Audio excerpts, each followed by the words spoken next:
আসসালামু আলাইকুম ওয়া রাহমাতুল্লাহি ওয়া বারাকাতুহু। সুপ্রিয় দর্শক ভাই বন্ধুগণ, আসছে আসন্ন পবিত্র কুরবানির ঈদ।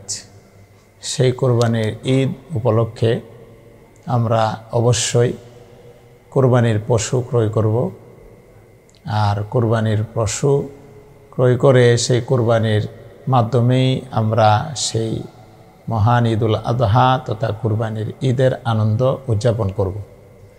সেই ক্ষেত্রে আমাদের একটা বিষয় অতীব জরুরি সকলের জন্যে, যারা আমরা কুরবানি করি বা করব, আমাদের জন্য একটা বিষয়, কুরবানির পশু নিয়ে আমাদের সমাজে যেই বিষয়টা আমরা দেখতে পাই সেটা হলো যে আমরা কুরবানির পশুটা ক্রয় করেই সাথে সাথে আমরা আমাদের মোবাইলে, ফেসবুকে, স্ট্যাটাসে বা স্টোরির মাধ্যমে কুরবানির পশুটার ছবি এবং সেটার মূল্য আমরা লিখে সেটা মানুষের সামনে আমরা প্রকাশ করি।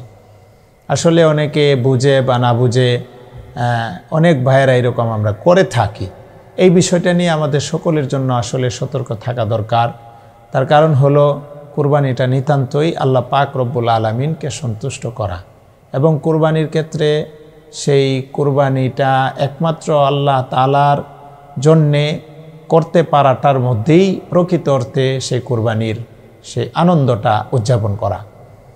এই জন্য আমরা সেই ক্ষেত্রে আমাদের কুরবানিটা নষ্ট করব না এইভাবে যে আমরা সেই কুরবানির পশুটা ক্রয় করেই ফেসবুকে তার মূল্য দিয়ে, তার ছবি দিয়ে আমরা এটা মানুষের সামনে প্রকাশ করব না। বিশেষ করে অনেক ভাইদেরকে এরকম দেখা যায়, পশুটা কেনার পরেই স্টোরি অথবা ফেসবুকে স্ট্যাটাস দিয়া আমরা সকলকে জানিয়ে দিই।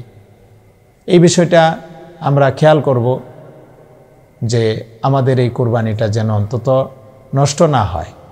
লক্ষ লক্ষ টাকা দিয়ে আমরা কুরবানির পশু ক্রয় করে হাজার হাজার টাকা আমরা নষ্ট করে এই কুরবানি দেওয়ার জন্যে আমরা চেষ্টা করি। আর এই সামান্য একটা মানুষকে বা মানুষদেরকে দেখানোর দ্বারা যদি আমাদের এই আমলটা নষ্ট হয়ে যায়, তাহলে এটা অত্যন্ত পরিতাপের বিষয়। কোরআনের মধ্যে আল্লাহ পাক তো সুস্পষ্ট ভাষায় বলছেন, ওমা উমিরু ইল্লা লিয়াবুদুল্লাহা মুখলিসিনা লাহুদ্দিন, যে কোনো আমল করা ইখলাসের সাথে করা। বিশেষ করে কুরবানির ব্যাপার আল্লাহ পাক রব্বুল আলামিন কোরআনে কারিমে সুস্পষ্ট ভাষায় আল্লাহ তাআলা বলছেন, ইন্না সলাতি ওয়া নুসুকি ওয়া মাহইয়ায়া ওয়া মামাতি লিল্লাহি রাব্বিল আলামিন, যে আমার নামাজ, আমার কুরবানি এবং আমার জীবন মরণ সেটা নিতান্তই একমাত্র আল্লাহ পাকের জন্য হবে, একজন মুমিনের জন্য সেটাই হলো করণীয়।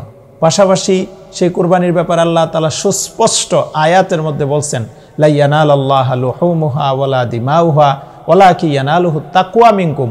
আল্লাহ বলেন, তোমাদের কুরবানির গোশত, রক্ত, হাড্ডি, চর্বি, কুরবানির পশু কোনোটাই আমি আল্লাহ তাআলার কাছে পৌঁছাই না। আমি আল্লাহর কাছে পৌঁছাই সেই তোমার অন্তরের তাকওয়া এবং তোমার অন্তরের বিষয়, সেটা কি আমি আল্লাহকে খুশি করার জন্য করেছ নাকি মানুষকে দেখানোর জন্য করেছ, মানুষকে বোঝানোর জন্য করেছ নাকি আমি আল্লাহ পাককে সন্তুষ্টির লক্ষ্যে সেই কুরবানিটা করেছ। তোমার দিলের বিষয়টা একমাত্র আমি আল্লাহর কাছে পৌঁছাই। হযরত ইব্রাহিম আলাইহিস সালাতু ওয়াস সালাম হযরত ইসমাঈল আলাইহিস সালাতু ওয়াস সালামকে কুরবানি করার বিধান নির্দেশ পাওয়ার পরে ইসমাঈল আলাইহিস সালাতু ওয়াস সালামকে কিন্তু কুরবানি করতে পারে নাই আল্লাহ তাআলা। তারপরেও ইব্রাহিম আলাইহিস সালাতু ওয়াস সালামকে স্বপ্ন বাস্তবায়ন করেছেন বলে আল্লাহ তাআলা নিজে বলছেন, কাদ সাদ্দাকতা রুইয়া। আল্লাহ বলছেন যে এই স্বপ্ন উনি বাস্তবায়ন করেছেন। তো এখন ইব্রাহিম আলাইহিস সালাতু ওয়াস সালামকে আল্লাহ তাআলা মূলত ইব্রাহিম তার ছেলে ইসমাইলকে কুরবানি করা আল্লাহ চেয়েছিলেন। আল্লাহ চেয়েছিলেন ইব্রাহিম আলাইহিস সালাতু ওয়াস সালামের নিকট হযরত ইসমাইল আলাইহিস সালাতু ওয়াস সালামের মূল্য এবং মহব্বতটা বেশি নাকি আল্লাহ তাআলার সেই মহব্বতটা তার অন্তরে বেশি, সেটাই পরীক্ষা ছিল ইব্রাহিম আলাইহিস সালাতু ওয়াস সালাম থেকে। এই পরীক্ষার ক্ষেত্রে ইব্রাহিম আলাইহিস সালাতু ওয়াস সালাম সেটা বাস্তবায়ন 100 করেছেন। অর্থাৎ উনি এই জিনিসটা বুঝিয়েছেন যে আল্লাহ আমার কাছে আমার ছেলে প্রিয় না, তুমি হলে প্রিয়। এই জন্য ওনার আন্তরিকতা, ওনার দিলের সেই বিষয়টা আল্লাহ তাআলা খুশি হয়েছেন এবং স্বপ্ন বাস্তবায়ন হয়েছে বলে আল্লাহ তাআলা ঘোষণা দিয়েছেন। এবং আল্লাহ তাআলা নিজে বলছেন, ফাদাইনাহু বিযিবহিন আযীম। আল্লাহ তাআলা জান্নাত থেকে দুম্বা এনে হযরত ইসমাঈলের পরিবর্তে আল্লাহ তাআলা ধরে দিয়ে সেটাকে কুরবানি করিয়েছেন। এজন্য সুপ্রিয় দর্শক শ্রোতা ভাই বন্ধুগণ, আমরা যারা কুরবানি করব অন্তত আমরা এই ক্ষেত্রে আমাদের নিয়তটাকে ইখলাসের সাথে খালেস করে আমরা কুরবানি করার চেষ্টা করব। এই জন্য আসুন, আমরা যারা কুরবানির পশু ক্রয় করেছি, আমরা কেউ স্টোরি দিব না, আমরা কেউ স্ট্যাটাস দিব না, মানুষের সামনে সেটা বলা বলিও করব না। এত টাকা দিয়ে, এত লক্ষ টাকা দিয়ে ক্রয় করলাম, এতটি পশু আমি কুরবানি করব, কারো কাছে এইগুলা বলার কোনো দরকার নেই। বরং একমাত্র আমাদের এই কুরবানিটা যেন যিনি কুরবানি করবেন আর যার জন্য করবেন, আল্লাহ পাকের জন্য, দুইজনের মধ্যেই যেন সেটা সীমিত থাকে। এজন্য আসুন, আমরা যারা এখনও কুরবানির গরু কিনি নাই, পশু আমরা কেনার পরেও ইনশাল্লাহ এই নিয়তেই কিনব, কাউকে জানাবো না।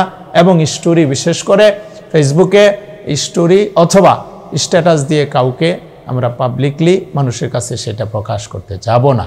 আল্লাহ পাক যেন আমাদেরকে তৌফিক দান করেন, অন্তত এই বিষয়টা থেকে যেন আল্লাহ পাক রব্বুল আলামিন হেফাজত করেন, আমাদের কুরবানিকে যেন আল্লাহ তাআলার হস্তেই একমাত্র কবুল করেন। আল্লাহ পাক আমাদেরকে আমলের তৌফিক দান করেন। আসসালামু আলাইকুম ওয়া রাহমাতুল্লাহি ওয়া বারাকাতুহু।